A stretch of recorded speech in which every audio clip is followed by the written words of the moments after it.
My name is Aki, and the story I'm going to share took place on my reservation in Alberta, Canada. I'm not sure if you all know about the MMIW movement, missing and murdered Indigenous women, but it's an ongoing national crisis across Canada. Just for a basic understanding, it is a fact that Indigenous women represent 10% of the total population of missing women in Canada, and they're also 10 times more likely to be murdered than all other ethnicities. For the longest time, since I was maybe about 7 or 8 years old, I was always constantly told by everyone to be careful while playing outside because someone might take me away. As I grew up, I kept that in the back of my mind because it was just so scary to imagine. But deep down, I never actually thought it would happen to me. This took place in the summer of 2015, when I was only 15 years old and I was with an old friend that we can call T. T and I were at my grandma's house making plans to walk to my other friend's house that was about an hour walk. The both of us were used to us walking around, especially at night, and around this time, the sun was slowly going down, and we decided that we better head out while there's still sunlight. Our surroundings were fields, hills, and an empty gravel road. I should mention that we had already passed by the last 3 houses, so after that we were completely isolated from everyone around us. As we were walking on this empty gravel road, we had talked about a lot of things just to pass time, and we randomly brought up kidnappings. A young woman had went missing on our reserve in August of 2011, so naturally, it was on our minds during this conversation. It had started to scare us because it was getting darker, and we also noticed a car coming down the road. I remember latching arms very tightly and repeated saying to ourselves, "Please go past us," and thankfully they did. I noticed they were the people who lived near my grandma. After that, we fully believed we were just being paranoid from our stories, so we tried changing the topic. When suddenly, I had heard another vehicle coming down the road. Since we were both still very on edge, I decided I was going to turn around and see if I had noticed that vehicle as well, and that's when my heart dropped to my stomach. It was a stereotypical pervert van that was dark blue, and it also had bright orange tire rims and mirrors that both looked to be hand-painted. I quickly turned around and told T, "Oh my God, it's a van." T then quickly pushed me into a ditch to walk further from the road, and as we did that, I noticed the vehicle started driving slower and slower as they approached us. Once the van got beside us, it basically was only rolling, and that's when I noticed that there were 2 white men in the van. The driver was about 40 to 50, bald, wore a white sleeveless t-shirt, sort of big and had bright blue eyes, and the passenger was maybe 35 to 40, also wearing a white sleeveless t-shirt, very skinny, and had some hair but not a lot either. As I looked at the van a bit more, I noticed that the back windows were also painted dark blue so that nobody could see the inside of it.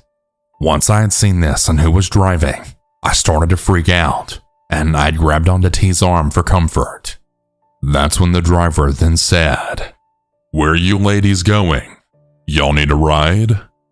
T quickly replied with, "No thank you," while pushing me closer towards the barbed wire fence. The driver quickly responded with, "No, let me give you girls a ride. It's not a problem, really." To which T then responded back with a stern voice, "No, we don't need a ride. Please go away."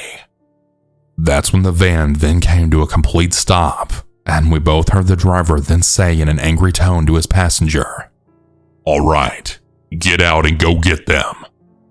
And with no hesitation, T then pushed me to run.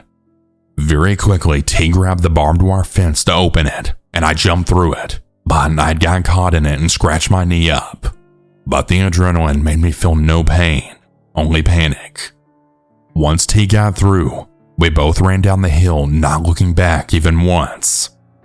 There were bushes and tall grass that we ran through, and we knew that there was mice and snakes in those areas, but in that moment, we didn't care.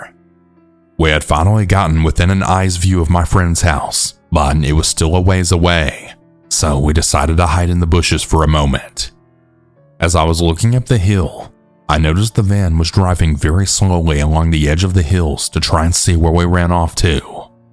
We both had thought that maybe they'd drive off since we were hiding, but to our horror, they had found the road and proceeded to still search for us. Thankfully, however, they drove right past us without noticing us hiding.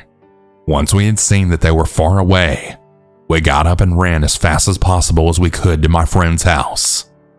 Once we got there, we immediately told my friend's parents, and they told us to both tell our moms. I gave as much information as I could to my mom, but there wasn't really much else she could do besides forbidding me from walking anywhere ever again. I know you're probably all wondering why I didn't call the police, but unfortunately, it's very common for the police to not help during these situations. The trust for police is truly non-existent, especially for my reservation and specifically my family. It's also just very common for police to ignore Indigenous people's concerns in general, all across Canada. With that being said, I've never informed the situation to the police. I was just afraid of them not believing our story and dismissing it. There simply just wasn't enough evidence, and I didn't have a cell phone at the time either to capture pictures or videos. Although I truly wish we had tried to report it anyway, especially for records and the community's safety, because to this day, 8 years later, I still see this van sometimes around. I also have a few pictures of the van as well. When I went to get gas up sometime in July, I had seen the exact same man who was driving that van, and I just stared at him with a mean face while shaking my head at him. I'm not sure if he even recognized me or not. Maybe I simply just made him uncomfortable, but he immediately put his head down, got into his van, and drove off. That was a moment that I will never forget for my entire life. I often ask myself what would have happened if we didn't run. Would I even be here to share this story today at 23 years old? It's something that I think back to a lot. That day showed me the true dangers of being an Indigenous woman in Canada. To all my Indigenous people, please be careful out there. Never be too trusting, and always trust your gut. And to those two creepy men, I have many pictures of your unique colored van. I know your faces, and I even know where you live. I hope you know that everybody knows about your actions. So let's never meet face to face again. I'm a 16-year-old male in my junior year of high school. I was recently listening to these types of stories on YouTube, and it reminded me of something that happened to me in middle school. It was my winter break of my 7th grade year, and a neighbor of mine who lived down the street had hired me to dog sit while their family was on vacation for the week. The mom of the family was friends with my mom, and the walk from my house to theirs was only about 5 minutes. So my parents had no issue with it. I was given the tasks of going to their house 3 times a day to feed and water the dog, as well as let it use the bathroom, play with them, etc. The first few days went completely normal. I would walk to and from without any issues, and I was honestly enjoying getting out in the winter weather and playing with the dog. I live in Arizona, so cold weather is a blessing here. On one of the few last days of dog sitting, I had woke up late and I saw that my phone was dead. I didn't have time to wait for it to charge as I had woken up late, and I had to make sure the neighbor's dog hadn't had an accident in their house. I decided I would just wait until I was home to check my phone. I then got ready and walked over to the neighbor's house like usual. When I got inside, thankfully the dog hadn't made an accident on the floor, which made me very happy because I wasn't trying to clean that up. I took care of my duties and was ready to walk home. I left out the front door, and as I was locking it behind me, I had seen a vehicle driving by very slowly in my peripheral vision. I turned and I saw a man in a black truck driving abnormally slow past the house and down the road in the direction I would need to walk in order to get home. I wasn't overly concerned about this, and I just assumed that they were checking their GPS and looking for a certain address or something like that. So I then started to walk home. Note: I'm on the left side of the road on the sidewalk. As I'm walking, the truck is still only maybe about 40 feet ahead of me on the opposite side, and not even 20 seconds into my walk, the truck pulls into the wrong side of the road and parks about 15 feet ahead of me. I was very paranoid as a child, and thank God I was. The man parking in front of me so hurriedly just scared me, even though I knew it was possible he was just pulling up to that house. I then decided then it's better safe than sorry, and I then started sprinting back towards my neighbor's house. As soon as I did that, the truck sped out of the parking spot it was in, turned around, and started driving towards me. See, when I was in middle school, I was going through my chubby phase, so I wasn't a fast runner at all, but the house was close enough that I wouldn't run out of breath too quickly. I fumbled the keys in my hand as I unlocked the door, practically falling in the house. I slammed the door shut and then locked it immediately. I went to reach for my phone to call and wake my dad to come get me, but then I remembered it was dead and it was sitting on the floor of my bedroom. I watched out of the little window next to the door, and I saw the same truck slowly driving by the house at least 3 times.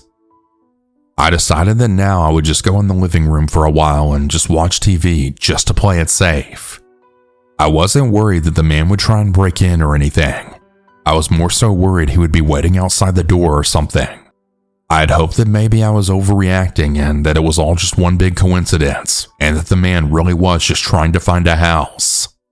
Well, after about 20 minutes of sitting inside, I was sure that the man would be gone by now. I then peeked out the front window and even went upstairs to look out one of the upstairs windows for a fuller view, and there was no truck in sight, at least from what I could tell. It was then that I decided that I must have just been paranoid and was being ridiculous, and I was ready to walk home. I again walked out front and I locked up the house, this time looking over my shoulder. I didn't see anyone, so I started the walk, this time fully aware of my surroundings. I was looking all around trying to make sure the truck was actually gone this time, and just when I thought I was in the clear, I saw it. The same truck parked on the corner at the end of the street. I wanted to run home, but in order to do that, I'd have to run right past the truck, and I knew that my little chubby ass wouldn't be able to outrun the man or even the truck for that matter. So once again, I started to run back towards the neighbor's house, this time tears rolling down my face. Up until then, that was by far the most scared I'd ever felt. I'm not exaggerating when I say that the truck was maybe about 5 feet behind me as I got to the driveway of the house. I ran inside again, slamming and locking the door. For some reason, the thought had never even crossed my mind that there could be a house phone there. I just sat inside the house for over an hour holding the dog and crying. I didn't know what to do. And as a young child who hadn't been diagnosed with anxiety yet, I was having a full-blown panic attack on the floor with no one there. Eventually, I had finally built up the courage to go out again and just sprint home.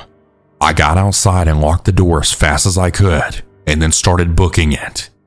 I guess the adrenaline was really flowing because my chubby little legs were pushing it. I then saw the truck pull around the corner, and this guy was still there.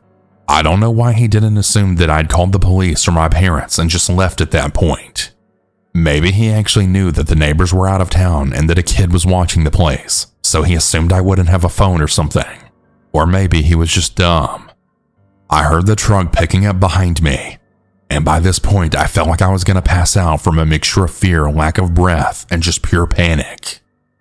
I was within about 30 feet of my house when the truck pulled right in front of me and stopped. I then sprinted across the street through my next door neighbor's yard and into mine, quickly unlocking my door. At this point, I was fully sobbing, and I felt as if I was going to throw up all over the place.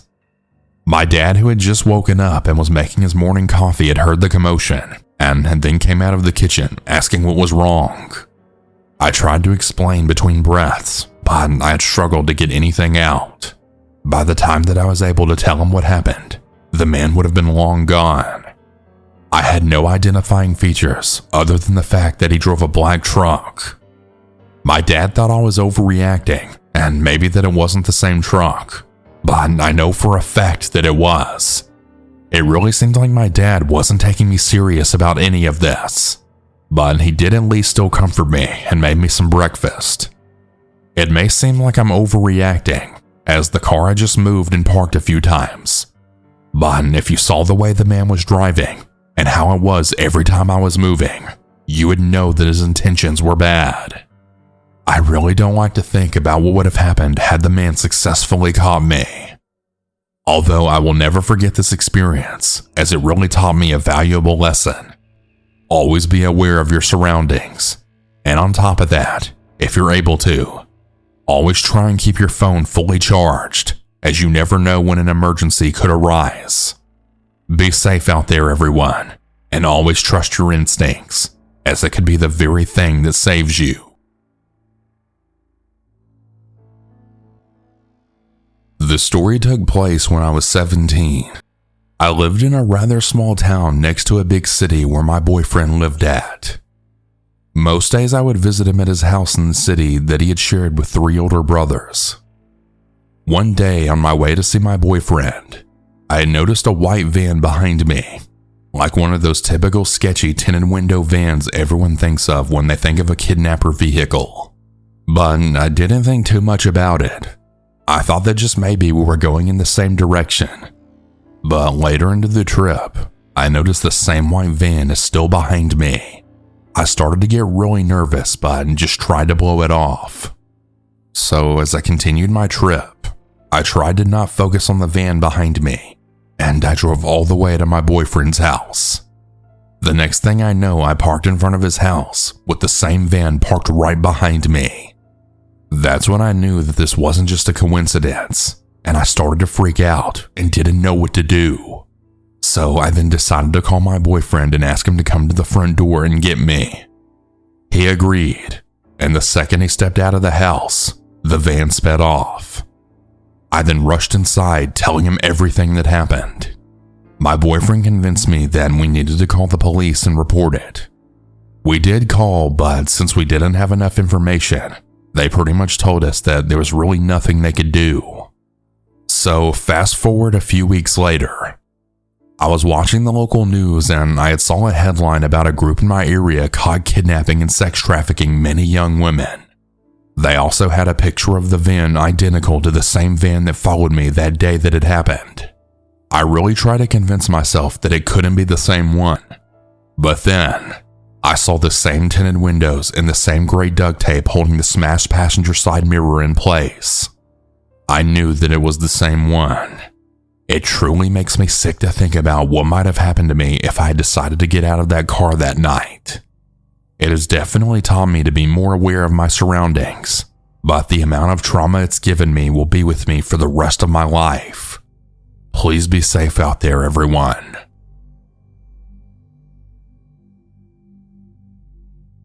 For context, I'm a 23-year-old Caucasian female, and I live in South Africa. I'm about 5'5" in height, and I've always been petite with a baby face. This has probably been the main reason that I've had so many encounters with creeps and stalkers, especially in an area with a high crime rate. And my fellow South Africans can relate.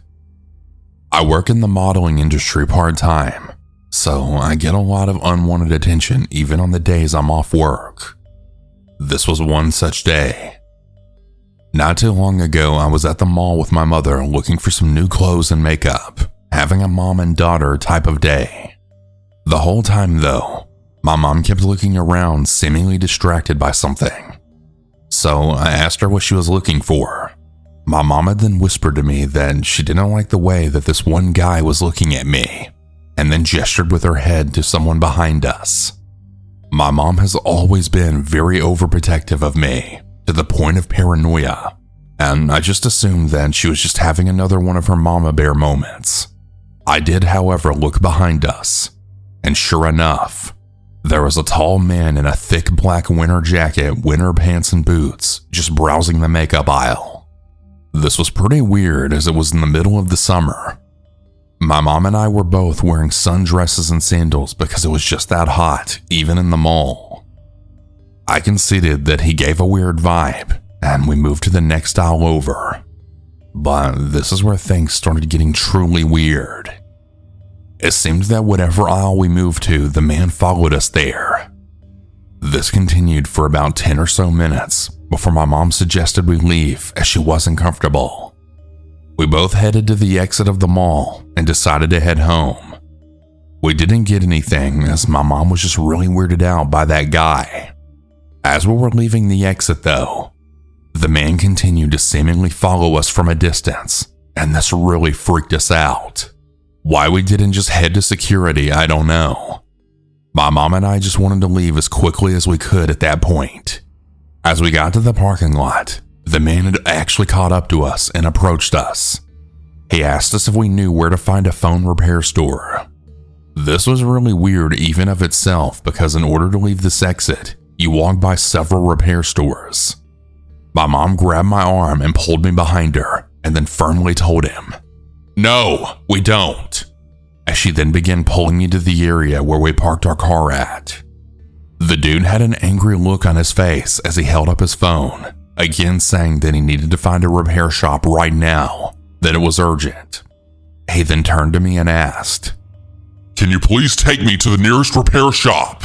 My English isn't good." I actually kind of started to feel bad for this guy, thinking this guy was just a foreigner and needed some help navigating the area. So I then began to say, "Okay, there's just one inside the mall when you left. You can't miss it." He again asked if I can take him to it directly, as he can't understand English. But my mom grabbed me more firmly, then said, "No, we can't help you." She was now shaking at this point. The man just looked at us and had seemingly gave up as he walked away. Now, something to note about this mall. There are these very large white pillars as you exit, and you can't really see anything in front or behind it, as it has these shrubs around the base for decoration. That was when the strangest thing had happened. A man had walked out from behind the pillar and had held up his phone to my face and straight up took a flash photo of me close up. This happened really quickly, and both my mom and I just stood there in shock trying to process what the fuck is happening.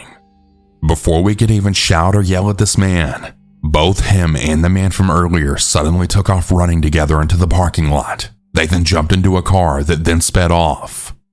My mom still had a firm grip on my arm that only increased as we both stood there completely flabbergasted at what happened. At this point, we both went back inside the mall to call for security, which we should have done in the first place. It was there that we learned some shocking truths. The security guard had informed us that there had been women going missing in that mall very recently. There should have been an article about the missing girls in the news. To this day, they still haven't been found. I honestly don't know if what happened to my mom and I was at all related to those missing girls, but it really all seemed too suspicious to not be. We did go to the police and they told us they would review the mall security footage, but we never got a call back from them for any updates. Stay safe out there, girls. If not for my mom being so overprotective and paranoid, I never would have known that that man was following us. Hey everyone, I hope you all enjoyed these stories. If you ever want to submit your own, you can do so at southerncannibal.com. Have a good night, everyone. And remember to always